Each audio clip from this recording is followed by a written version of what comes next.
How to make a black and white video in Filmora. In this video I am going to use Filmora version 9. First, you need to import the media or video file you want to edit. Click on import media files. Select the video you want to edit. Click plus icon or drag the video and import to the timeline. As you can see, the video is colorful and I want to make it black and white. To do this, go to effects.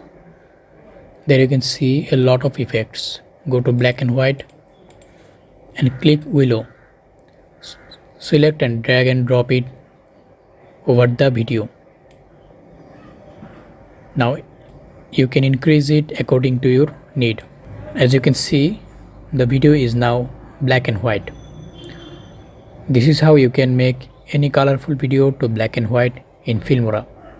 Thanks for watching.